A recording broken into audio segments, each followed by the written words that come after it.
Hello and welcome to my today's conversation with Marianne Schütze. The topic will be wealth, and so many people, women especially, are aiming for more money and wealth, but only a few are successful. And that's why I'm very excited to speak about her wealth journey. Hello, Marianne. Hello, Sonia. Nice to see you.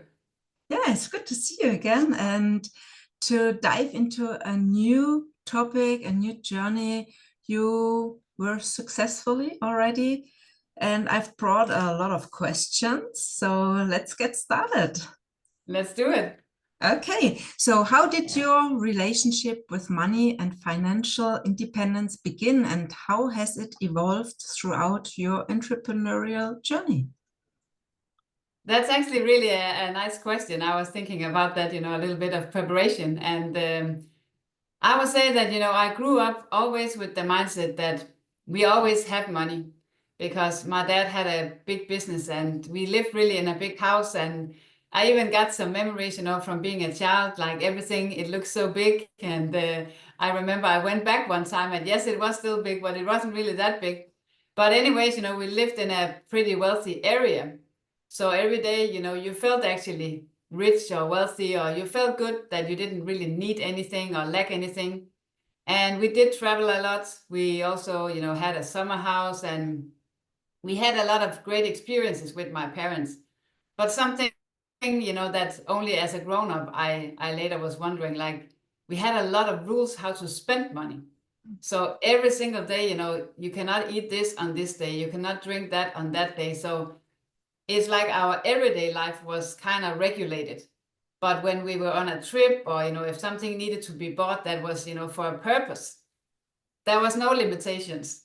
So I think for me, I kind of got the mindset that even if you have money, you should not just spend them. They need to be invested into something, at least an experience or, of course, things like a car or a house. But, it's like when you spend money, it needs to be on something really valuable. So I would say growing up, I've had this with me that you don't just spend money even if you have them. So it's great in one way, but it has also been limiting. And that's affected my entrepreneur journey as well. That's when I saw the same pattern that even if I made money in my business, I was not very happy to spend it because I only saw it as spending. Okay. So, Yeah. it's not spending if you really put it into something that will pay you back. And that's something I know we'll talk about that a little later, but that's really the mindset that I got, I would say, from my parents, that even you have money, you should not spend it. It needs to be on something really specific with a purpose. And Mm. yeah, so in this way, I always learned how to save money. And of course, I'm happy about that because I never spent money that I didn't have. I have never had, multiple loans for just living a lifestyle that I could not afford, based on my income. So I think they gave me some great values, but of course, I also had to deal with this fact that even if you have money, you don't want to spend them. Yeah, no matter what background you have, we all get limiting beliefs about Yeah, money. And that's correct. sometimes parents don't have money, so we also get beliefs about that. And that's um, all our further journey and living is based on that limiting beliefs. Yeah, Mm. absolutely. So just want to answer the last part of your question about being an entrepreneur. I would say that when I started, I kind of had the same mindset that, let me save my money for now. So what I did was that, of course, I bought different programs and webinars and courses because I tried to do everything myself. I wanted, to spend the minimal money I could. So I didn't want to hire anybody. I didn't want to pay somebody else to do the things that I thought I have to do myself. So that's where it all started. I was very stingy, I would say, and I didn't really spend or invest money, which it was, in other people to help me. I just tried to find, the path where I was spending the least money. But it turned out, that you have to really pay other people to do the things that you're not good at, because if not, you'll never ever make the money that you really want from, you know, having your own business. So I kind of followed that principle until I realized that now it's not serving me anymore. It may have done that, you know, as a private person, but not as a business owner. Mm. Yeah. Okay, thank you. So what were some of the pivotal moments or mindset shifts that helped you transition from a traditional job to building multiple income streams?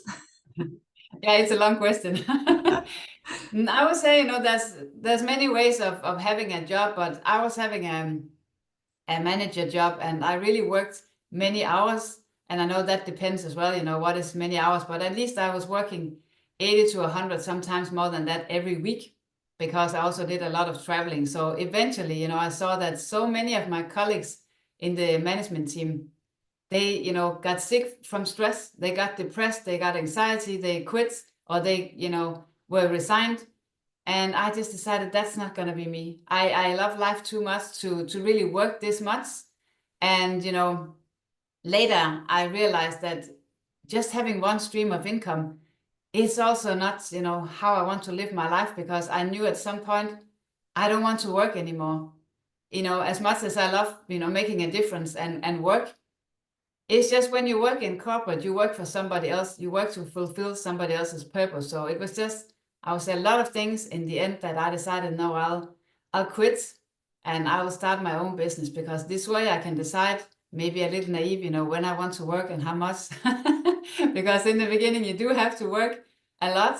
But yeah, that was the mindset. Like, I don't want to be, you know, ending up getting sick from working. That's just not worth it. So that was why, you know, in the end I decided I'll quit and I'll start my own business. Even I didn't have anything, you know, building on the side. I just took a clean cut, and then I took myself some time to figure out, what do I actually love to do? What would I love to do for a work that I choose myself? Yeah. Okay, amazing. Thank you. So it all sounds a bit like Robert Kiyosaki and the Money Quadrant. I guess you already, yeah, you know it. And how do you approach the Money Quadrant? And maybe you can also explain a bit, what does it mean and Yeah. how it works? And could you explain how each part of it contributes to your wealth building strategy? Yes, absolutely. And I would say that I didn't know nothing about that money quadrant back in the days when I worked a job. I didn't have really somebody to advise me about wealth building, or, you know, how to make money. Only what I had in my mind was how much I want to make. I had an idea how much money I want to make, and I actually did make that in my job. But then I realized that for me to make this type of money in a job, this is how much I need to work. And that's where I was like, well, you know, then either I'll have to settle for less, and I knew I didn't want that. So I'll have to find another way. So only later I learned about Robert Kiyosaki, who is the author of Rich Dad, Poor Dad. It's one of the best-selling books about, you know, financial literacy. And what he made was a money quadrant, which is 4 different ways of making income. And depending on which one you decide to make money from, this is the lifestyle that you'll get. And when I saw this the first time, I was like, wow, you know, now I understand that just working more in the same quadrant doesn't give you really what you want. And I can try to explain it, you know, just a little short, and then I can recommend that, you know, the ones watching this actually look it up and study it quite a bit, because it needs some repetition. For most people, it's very new information, because most of us are brought up to just find this work, you know, that will pay us well, and then we'll stick to that until we die or retire. And being an employee, you sell your time for money. So this means that you will always lack time, because you have to put it to work to make income. And you'll also lack money, because there's only a certain number of hours every day you can work. You also have to do other things. So in this way, you're trading your time for money, and it will never really give you wealth. So it's not one of the wealth strategies. The next one is S, that's self-employed. And that's when I thought really I found the key to success. You know, I'm just being my own boss.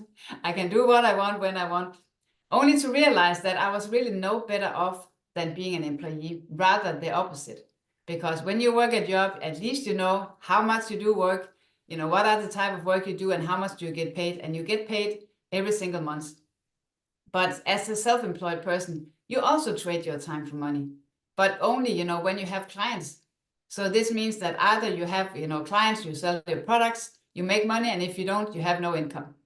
So it's very stressful, and, you know, everything depends on you, and it's not really very, how can you say it, great to maintain a lifestyle, because it's too much up and down, and it's very stressful. So what you want to do instead is to get on the right side of the money, so to speak, where you become a business owner. And when you own a business, it's like you learn how to leverage other people's money and time and energy, and you're able to make money without your own presence.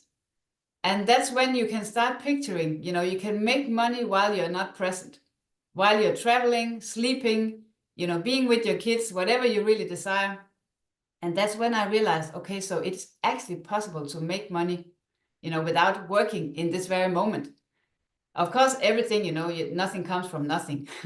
So you need to invest into a business. You need to put the work in, but later you will get paid over and over and over again based on the same work that you did. Where, you know, if you work a job, you stop working, you stop getting paid. If you're self-employed, you stop working, you stop getting paid. So you want to find a plan how to multiply your money, because then in the end, you're able to do the last part of the money quadrant, which is the I as investor. And now you put your money to work for you.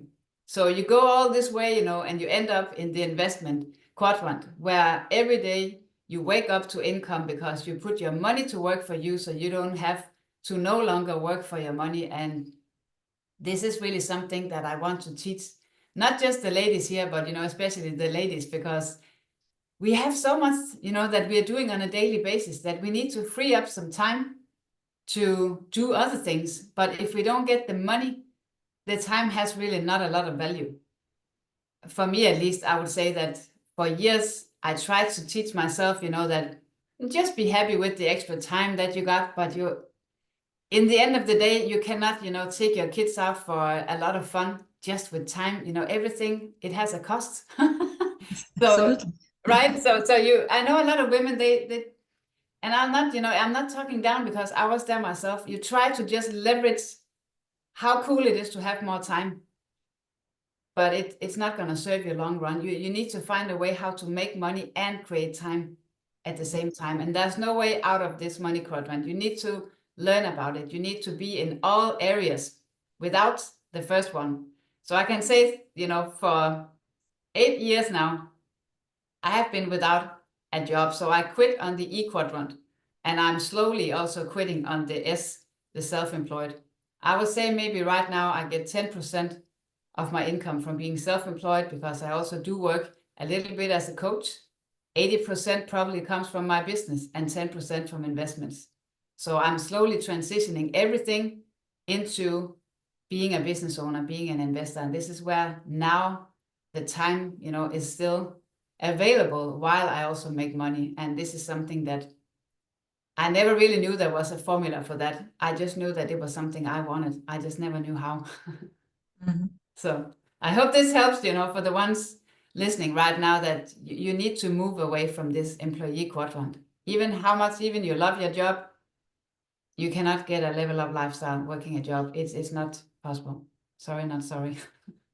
Yeah, it's a lot of information. I would like to dive deeper into it. What are some strategies you have found particularly empowering for creating and maintaining financial freedom, especially as a woman in business? Yeah, you know, the one thing I wanted was to have more flexible schedule. Because when I worked a job, you know, my kids were growing up. I barely saw them, because in the morning I took off early and I came back home late. And even if they were still awake, I had no energy, and my mind was just, you know, at work still. So you need to have an income stream that's flexible, where you don't have to book your schedule completely. Because when I started self-employed, when I made good money, I had no time. My schedule was constantly with customers, with clients doing coaching. So I still could not pick up the phone when my kids called in. You know, I still could not just take a day off if they were sick, because if I took a day off, I had no income.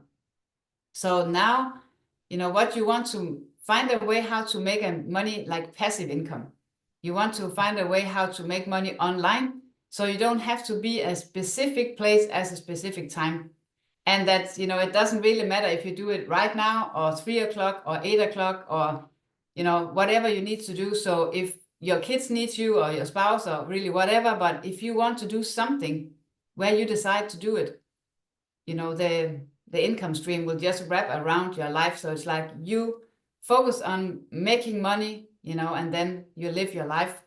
It's not, you know, that money really determines how you live your life. You decide how you want to live your life. So as a woman, I know we have so many things we are involved in.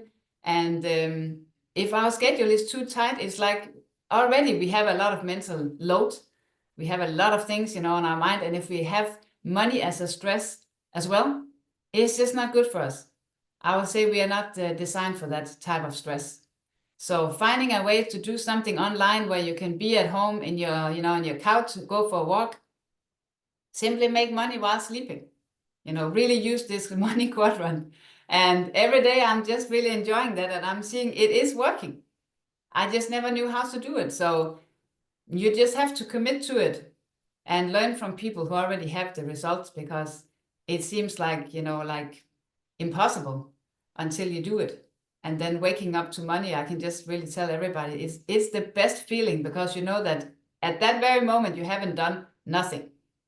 You just really slept and you woke up and you have become more wealthy. That's never going to happen if you have a job or you are self-employed selling your time. We can agree on that. Yeah, absolutely. Yeah. Yeah. So when building new income streams, what do you prioritize to ensure they are sustainable and aligned with your lifestyle and goals? Something that I found really, you know, is very key to me is that everything is short term. I was thinking as well about this question, and my dad kind of appeared in my mind because he loves long-term investments. He always talks about, you know, what he has going on and how much, you know, different stocks and so on has developed over time. But I'm not an overtime person. I really realized that. Maybe it's again from my childhood, you know, I just want to have money now. I cannot wait 1, you know, year, 5 years, 10 years for a profit to appear. Neither do I want to put my money into something where I have to wait 5 years to get a little bit. And then in the meantime, you know, what if my needs change? What if I suddenly need the money for something else? So everything I do has a short term. I like daily income. I like daily profit. You know, I'd rather have a lower daily income rather than probably in 5, 10 years you'll get this. It's still not a lot. And in the meantime, you could have put that money to work and create, you know, even more income. So what I love is to have daily income, daily profit that I can reinvest into something that will pay me again rather than wait 5 years, because, you know, living in the now, I would say that's the level up lifestyle. That there's so much we want to do. So why do we have to limit ourselves to wait 5, 10 years?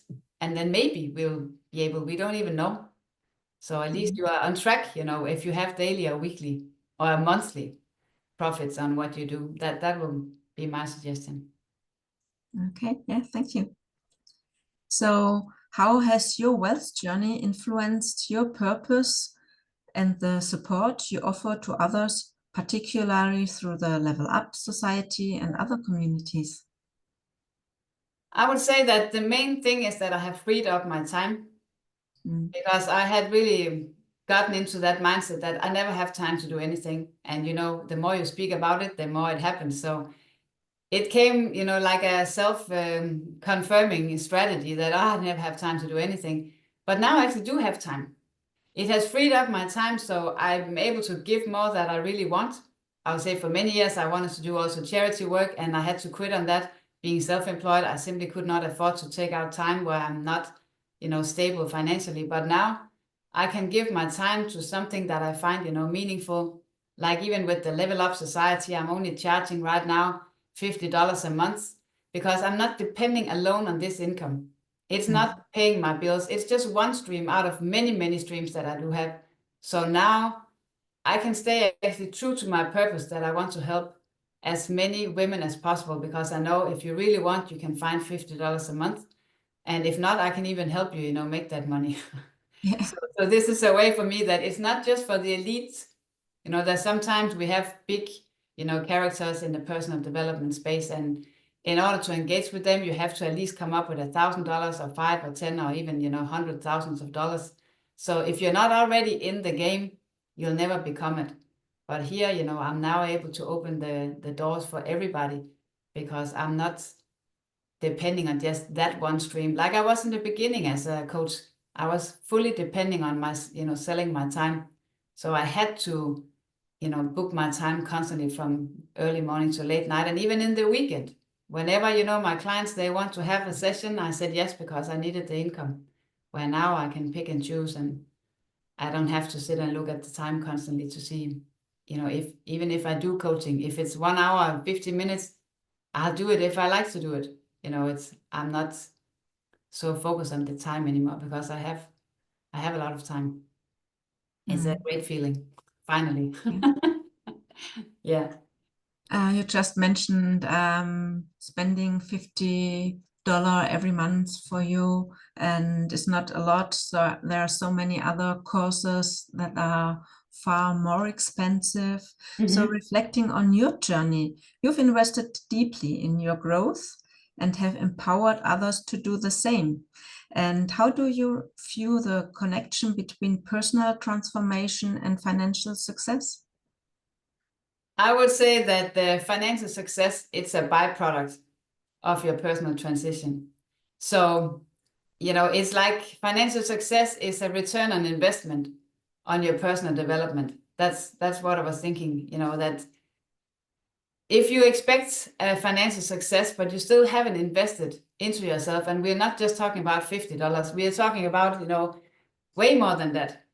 Because if you expect a return on investment and you have only invested $100, you know, the return will be very little. So you have to decide to really heavily invest into yourself. And it can be, of course, individually, you know, from what is 500 a lot or 1,000, but at least if you haven't invested more than $1,000 yet, you cannot really expect a big financial success, because what you do with the money that you invest into this one. You invest into your mindset, and later your mindset pays you back. Only though, if you take action. Because I want to know a lot of people who invested and invested and invested. They bought this program, that program, this webinar. But the key is to sign up with somebody who will force you every day, of course, with your own accept, but who will force you every day to take action based on what you learn. This way you'll become a new person. This way you will start doing new things. And this way you can have more things. So just stacking more information is not, you know, the way to get new results. We know that, but most people still, you know, don't do really nothing with new information. So if you have no return on investment, it's either because you haven't really invested enough yet, or you haven't done enough work with the information that you have. And in this way, you know, why should we be rewarded for not doing anything new? That's just, you know, the law of the universe. You have to, you know, do the things before you're ready. You have to show the universe that you have faith, and you know, it seems like you know what you're doing, even if you don't, because a lot of the times, you know, I do things that I feel an intuition to do, but I don't know really in that moment what I'm doing. I'm just following, you know, the guiding that I got from my mindset, because I learned how to use my mindset, where before I only knew how to use, you know, my body, so to speak, to put that to work. And it's never gonna create wealth. You need to involve your mind to do that. And it's important that we don't mix our mindset with our beliefs and think, okay, that's what I learned in my childhood. And because we have to change our mindset. And that's what we are learning in all those programs, also in the Level Up Society, how we can change the mindset, our beliefs, to create a new mindset, a level up mindset. Absolutely. And I would say when it comes to that, you know, for many people, personal development is just discovering who you are. But that's just, you know, 1.0. You want to change who you are, because if not, you'll just replicate, you know, what you already have. So if you have really goals and dreams of something else, it's learning who you are, unlearning some of the things that's not, you know, benefiting you right now, and relearning something new, replacing some of the limiting beliefs that you do have with some, you know, more uplifting and supporting belief. So this is what we do as well in the Level Up Society. We kind of stir around, you know, in the in the mind, and we weed out what's not supporting you right now, and replacing with new information and new activities. I would say that what the ladies often give me a feedback is that I don't leave them off the hook. Have to do the work because I know that's where, you know, I left myself when I was doing things on my own. You know, back to that mindset again. You cannot do things on your own. You cannot trust your own thinking. So you need to be with somebody who will, you know, catch you when you start suggesting something that I know for a fact will not give you the results that you want, because either I have done it or, you know, I learned a different way that I know is working. So I'll rather, you know, suggest you that rather than see you continue on a path that I know probably you'll never succeed, because I'm all up for results. Yeah, yes, that's great. Yeah. So thank you so much, Marianne. Do you have anything you want to add? Just really, you know, finalizing with the ones listening to this, think about, you know, how much have you invested into yourself right now? That's one thing. It's very specific. How much have you invested where you were really serious that you want to change something? And how often, you know, do you speak about yourself with your current results and finding excuses, you know, in who are you right now and your upbringing or so on? Stop doing that. It's not going to help you move forward. Just really decide to create a new you from today, since, you know, what you have right now, it's not giving you the results that you want. So there's no way out of changing yourself. And if you haven't invested into yourself yet, it's time now, and commit to what you know you want, rather than waiting and hoping and, you know, let's see what happens. I can tell you that much, nothing happens if you just let's see what happens. Yeah, and that's so important. It's not only about reflecting how much you have invested, but it's not about sitting and, yeah, I have invested and now I wait that something changes. You have to take the action. So it's also important to have a look into how much action did I take. Absolutely. Okay. Thank you, Marianne, for giving all these insights of your wealth journey. I hope our listeners learned something. I hope you took notes. And if not, go back and listen again and write everything down that's important for you now on your journey. Thank you so much, Marianne. Thank you too.